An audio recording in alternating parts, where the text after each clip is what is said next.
Praise the Lord. இன்றைய ஜீவப்பம் 1 கொரிந்தியர் 4ஆம் அதிகாரம் 6ஆம் வசனம். சகோதரரே, எழுதப்பட்டதற்கு மிஞ்சி என்ன வேண்டாம் என்று நீங்கள் எங்களால் கற்றுக்கொள்ளவும், ஒருவனின் நிமித்தம் மற்றவனுக்கு விரோதமாய் இருமாப்படையாதிருக்கவும் நான் உங்கள் நிமித்தம் என்னையும் அப்போலோவையும் திருஷ்டாந்தமாக வைத்து இவைகளை எழுதினேன். அல்லேலூயா.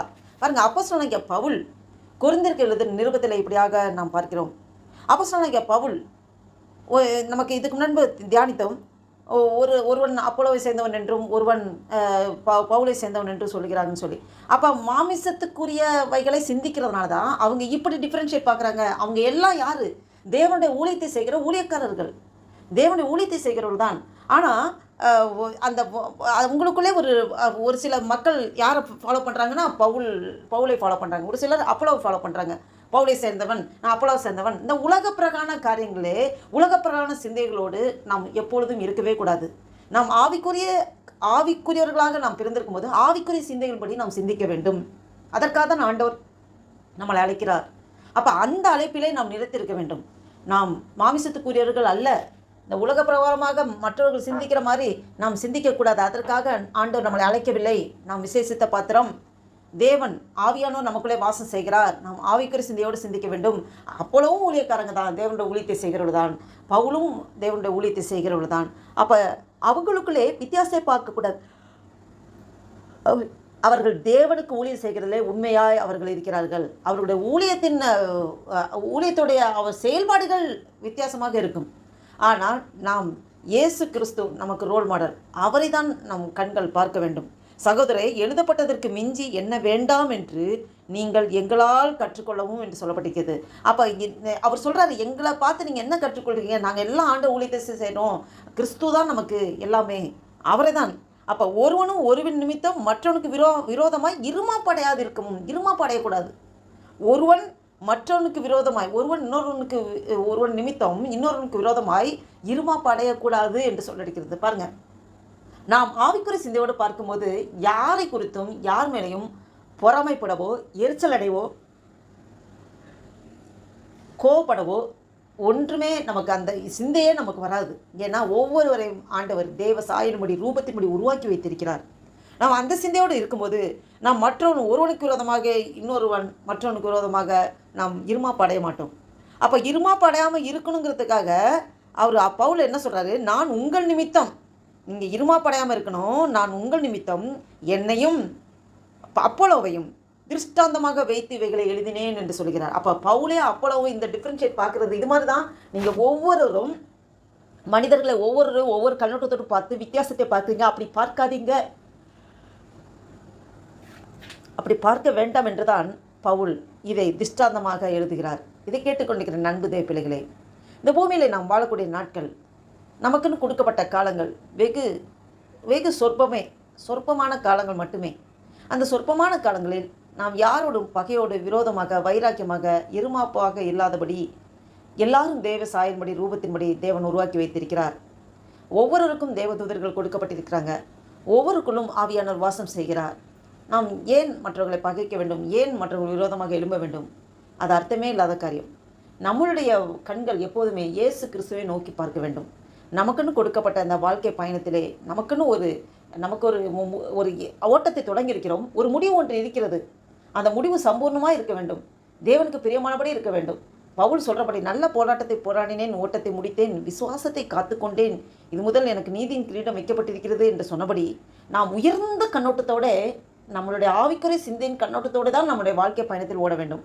நமக்கு கொடுக்கப்பட்ட அந்த பாதையிலே நாம் பொறுமையோடு ஓடி அந்த ஜீவ கிரீடத்தை பெற்றுக்கொள்ளும்படியாக ஓடணும். அந்த ஓடும்போது வலதுபுறம் இடதுபுறம் பார்க்காதபடி இயேசு கிறிஸ்துவே நாம் நோக்கி ஓட வேண்டும்.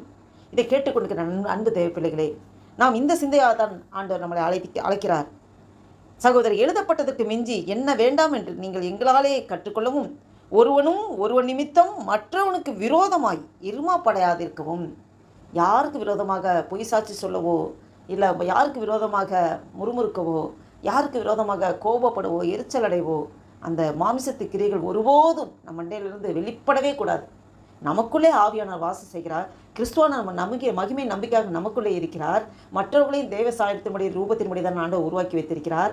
அவர்களை நாம் பகைப்போம் என்றால் அவருக்குள் இருக்கிற இயேசு கிறிஸ்து, அவருக்குள் இருக்கிற பரிசுத்த ஆவியானவரை நாம் பகைக்கிறதுக்கு ஒரு சமானம் என்பதை நாம் நினைத்தோம் என்றால் யார் மேலேயும் நமக்கு எரிச்சல் இருக்காது, கோபம் இருக்காது, வைராக்கியம் இருக்காது, பகை இருக்காது, விரோதம் இருக்காது. அல்லேலூயா. நாம் இந்த சிந்தையோடு, இந்த ஒரு நம் ஆவிக்கிற சிந்தையோடு நம்மளுடைய கண்கள், எண்ணங்கள், செயல்கள் எல்லாம் இயேசு கிறிஸ்துவே நாம் நோக்கி இருப்போம் என்றால் நமக்கு வாழ்க்கையில் வரும், எதிராக வரும் எந்த போராட்டங்கள், பிரச்சனைகள், மனிதர் மூலமாக எவ்வளோ பிரச்சனைகள் வந்தாலும் அந்த மனிதர்கள் மேல் திரும்பி நாம் எரிச்சலை காண்பிக்காதபடி, கோபத்தை வெளிப்படுத்தாதபடி நம்மளை ஆண்டவர் வழிநடத்த வல்லவராக இருக்கிறார். நாம் இந்த சிந்தையோடு நம்மளை நாமே அர்ப்பணிப்போமா? நாம் ஜெபம் செய்வோம். ஒரு புதிய நாளைக்குள் நம்மளை நடத்தி கொண்டு வந்திருக்கிற தேவனுக்கு நன்றி செலுத்தி ஆண்டு நோக்கி பார்த்து ஜெபம் செய்வோம். அல்லேலூயா. நன்றி தகப்பனே, நன்றியோடு துதிக்கிறோம், ஸ்தோத்தரிக்கிறோம். துதிகளின் மத்தியில் வாசம் செய்கிறவரே நன்றியோடு துதிக்கிறோம் ஆண்டவரே. நன்றி தகப்பனே, நன்றி தகப்பனே. வாசித்த வேத வசனத்தின்படி எங்களோடு நீர் இடைப்பட்டீர் ஆண்டவரே. நன்றி அப்பா. இந்த 2025 வருஷத்தின் டிசம்பர் மாதமாகிய 12வது மாதத்தின் 12ஆம் தேதியை காண கிருபை செய்த தேவனை கொடான கூடி ஸ்தோத்திரம் ஆண்டவரே. நன்றி தகப்பனே. அப்பா, இந்த நாளில் ஆண்டவரே நாங்கள் கைட்டு சேர்க்கிற ஒவ்வொரு வேலைகளும் இங்கே ஆசீர்வாதத்தை பலப்படுத்துறதுக்காக ஸ்தோத்திரம் ஆண்டவரே. நன்றி அப்பா, நன்றி அப்பா. ஆண்டவரே அப்பா, நாங்கள் யார் மேலே எரிச்சலோடு, கோபத்தோடு, விரோதத்தோடு, வைராக்கியத்தோடு இல்லாதபடி ஆண்டவரே அப்பா, அன்பு சகலத்தையும் தாங்கும், சகலத்தையும் நம்பும், சகலத்தையும் விசுவாசிக்கும், சகலத்தையும் சகிக்கும். அன்புக்கு போட்டி இருக்காது, பொறாமை இருக்காது. அன்பு அப்பா இருமாப்பா இருக்காது, தற்புகழ்ச்சி நாடாது, சினமடையாது, தீங்கு இழைக்காது. அப்பா, அநியாயத்தில் சந்தோஷப்படாமல் சத்தியத்தில் சந்தோஷப்படும் என்று அன்பை குறித்து அநேக காரியங்களை ஆண்டவரே 1 கொரிந்தியர் 13ஆம் அதிகாரத்தில் எங்களுக்கு விளக்கமாய் நீர் ஆண்டவரை வெளிப்படுத்தியிருக்கிற ஆண்டவரே. அன்பே பிரதானம் என்று சொல்லியிருக்கிற ஆண்டவரே. நீரும் அன்பாகவே இருக்கிறீர் என்று சொல்லியிருக்கிற ஆண்டவரே. அப்பா, ஸ்தோத்திர கதை பிரதான கற்பனையாக அன்பை காண்பிக்க சொல்லியிருக்கிற ஆண்டவரே. ஆவின் கனியில் அன்பு முதலாவது இருக்கிறது ஆண்டவரே. அப்படிப்பட்ட விலையேற பெற்ற அன்பு ஆண்டவரே, நீர் எங்களுக்காக கல்வாரி சிலுவையிலே உமையே ஜீவபலியாக கொடுத்தீரே. அந்த அன்புக்கு நிகர் வேற ஒன்றுமே இல்லை ஆண்டவரே. அப்பா, அந்த கல்வாரி அன்பை நாங்களும் அநேகருக்கு அந்த அன்பை வெளிப்படுத்தின ஆண்டவரே. உண்மை போல எங்களை மாற்றுங்கப்பா. அன்பை ஆண்டவர், உண்மையான அன்பை நாங்கள் மற்றவர்கிட்ட காண்பிக்கும் போது அவர்கள்ட்ட குறையை நாங்கள் பார்க்க மாட்டோம் ஆண்டவரே. அவர்கள்ட்ட நிறைவை நாங்கள் பார்ப்போம் ஆண்டவரே. அப்போ அப்படிப்பட்ட சுபாவத்தை எங்களுக்கு ஊற்றும்படியாக ஜெபிக்கிறோம். நன்றி தகப்பனே. நீர் அப்படியே ஆசீர்வதிக்க கிருபைக்காய் ஸ்தோத்திரம். எங்களையே தாழ்த்தி ஒப்பு கொடுக்குறோம், அர்ப்பணிக்கிறோம். இந்த வீடியோவை கேட்டுக்கொண்டிருக்க, பார்த்து கொண்டிருக்க ஒவ்வொருவரையும் ஆண்டவரே நீர் அப்படியாக ஆசீர்வதித்து வழிநடத்துவதற்காக ஸ்தோத்திரம்.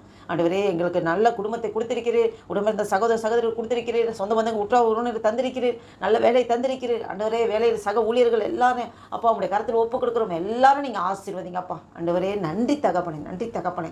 அப்பா, இந்த நாளை கழித்து செய்கிற எல்லா வேலைகளும் உடைய கரம் கூட இருந்து நடத்த முடியாது ஜெபிக்கிறோம் ஆண்டவரே. இந்த நாளைக்கு விரோதமாக, இந்த ஜெபத்திற்கு விரோதமாக, எங்கள் ஒவ்வொருக்கு விரோதமாக செயல்படுகிற எல்லா சத்துருவின் கிரிகளை நசனாக இயேசு கிறிஸ்துவின் வல்லமையுள்ள நாமத்தினாலே கடிந்து கொள்கிறேன். அப்பாலே போ சாத்தானே, தரதரபா. உலகத்தில் இருப்பனை காட்டில் எங்களுக்குள் இருக்கிற தேவன் பெரியவர். தரதரபா. நன்றி தகப்பனே, நன்றி அப்பா. நீ அப்படியே ஆசீர்வதிக்க கிருபைக்காய் ஸ்தோத்திரம். பாதுகாத்துக்கொண்டு வழி நடத்துங்க ஆண்டவரே. இந்த வீடியோவை கேட்டுக்கொண்டு பார்த்து கொண்டிருக்க ஒவ்வொருவரையும் எசப்பா நீங்கள் ஆசீர்வதிங்க ஆண்டவர், ஆசீர்வதிங்கப்பா. உங்களுடைய சமூகத்தில் எங்களை தாழ்த்தி ஒப்பு கொடுக்கணும், அர்ப்பணிக்கிறோம். ஜெபத்தை கேட்டு அதன்படி நீங்கள் நடத்துகிற கிருபைக்காய் உமக்கு உடான குடி ஸ்தோத்திரம் ஐயா. நன்றி அப்பா. எங்களே தாழ்த்தி ஒப்பு கொடுக்குறோம், அர்ப்பணிக்கிறோம். நாமம் ஒன்றே மகிமைப்படட்டும். இயேசு கிறிஸ்துவின் நாமத்தினாலே ஜெபிக்கிறோம் ஜீவனுள்ள எங்கள் நல்ல பிதாவே. ஆமேன், ஆமேன்.